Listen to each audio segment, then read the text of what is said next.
Bismillahirrahmanirrahim. Assalamualaikum warahmatullahi wabarakatuh. Innal hamdalillah nahmaduhu wa nasta'inuhu wa nastaghfiruh wa na'udzu billahi min syururi anfusina wa sayyiati a'malina. May yahdihillahu fala mudhillalah wa may yudlil fala hadiyalah. Asyhadu an la ilaha illallah wa asyhadu anna Muhammadan abduhu wa rasuluh. Allahumma sholli wa sallim ala sayyidina Muhammadin wa ala alihi wa ashabihi wa man tabi'ahum bi ihsanin ila yaumiddin. Sahabat Lampupedia yang dirahmati Allah, menurut para ulama, waktu maghrib hingga waktu isya adalah waktu yang istimewa, waktu yang mulia, di mana di dalamnya dianjurkan untuk banyak melakukan amal-amalan soleh, dan dianjurkan untuk meninggalkan kegiatan yang bisa lalai dari mengingat Allah Subhanahu wa ta'ala.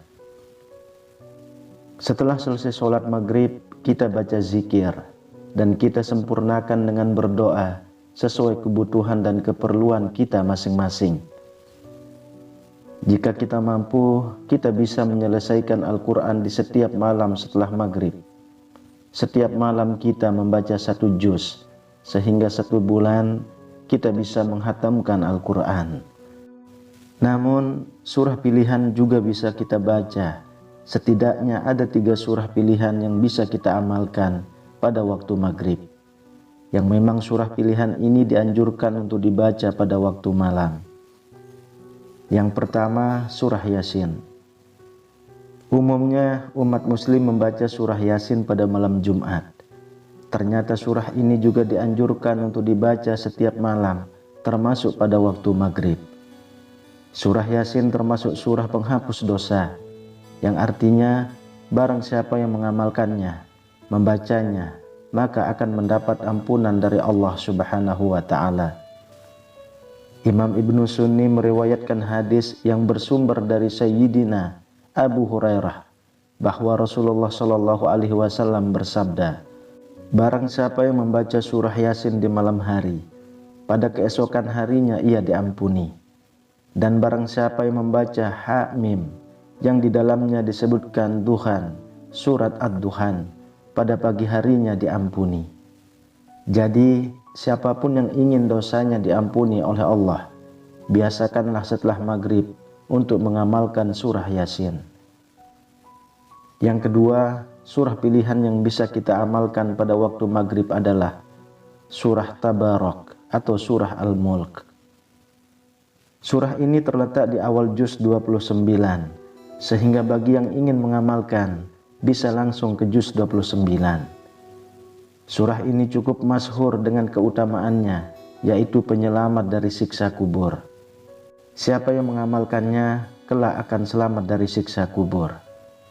Imam Nasa'i dalam kitab Sunannya menyebutkan sebuah riwayat yang pernah dikatakan oleh Sayyidina Abdullah bin Mas'ud pernah berkata, barang siapa yang membaca surah Tabarak atau surah Al-Mulk setiap malam, maka Allah akan menyelamatkannya dari siksa kubur. Ini juga penjelasan Rasulullah SAW. Jadi barang siapa yang ingin selamat dari siksa kubur, biasakan setelah sholat maghrib untuk mengamalkan surah Al-Mulk atau surah Tabarak. Adapun surah pilihan ketiga yang boleh diamalkan pada malam hari, terutama pada waktu maghrib, adalah surah Al-Waqiah. Surah ini dikenal sebagai surah kekayaan. Barang siapa mengamalkannya setiap malam akan diselamatkan dari kemiskinan selamanya. Diriwayatkan dari Sayyidina Anas bahwa Rasulullah SAW bersabda, bahwa surah Al-Waqiah adalah surah kekayaan. Maka bacalah dan ajari anak-anakmu untuk membacanya dan mengamalkannya. Dalam riwayat Imam Al-Baihaqi yang bersumber dari Sayyidina Abdullah bin Mas'ud menyebutkan bahwa Rasulullah SAW pernah bersabda, barang siapa membaca surah Al-Waqiah setiap malam, dia tidak akan menderita kemiskinan selama-lamanya. Mari manfaatkan waktu antara ba'da maghrib dan sebelum isya untuk memperbanyak berzikir dan berdoa. serta membaca Al-Quran, terutama surah-surah pilihan yang telah diajarkan oleh Rasulullah Shallallahu Alaihi Wasallam. Jika tidak bisa membaca semua surah pilihan ini, kita bisa memilih salah satunya. Bisa surah Yasin, surah Tabarok, atau surah Al-Waqiah.